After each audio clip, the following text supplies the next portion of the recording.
Magde-deploy ang Philippine National Police ng mahigit sa 15,000 PNP personnel upang tiyaking ligtas at mapayapa ang trillion peso March anti-corruption protest sa November 30.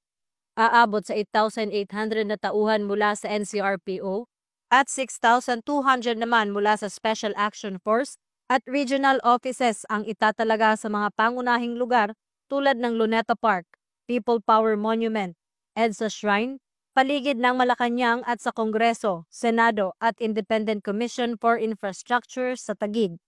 Bagamat wala pang nakikitang partikular na banta, nagpapatupad ang PNP ng proactive security measures.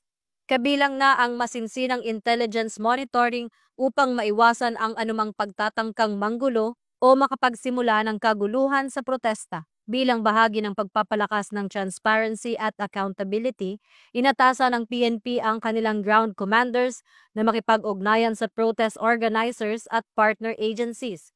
Tiyaking gagamit ng body-worn cameras ang mga pulis sa lahat ng engagement at magtalaga ng human rights affairs officers sa lahat ng activity areas. Tiniyak ng PNP na ang kanilang presensya ay nakatuon sa proteksyon ng publiko at nananatili ang utos ng maximum tolerance upang masiguro ang isang ligtas, maayos at mapayapang pagpoprotesta para sa lahat. Ito ang bagong PNP para sa bagong Pilipinas, serbisyong mabilis, tapat at nararamdaman.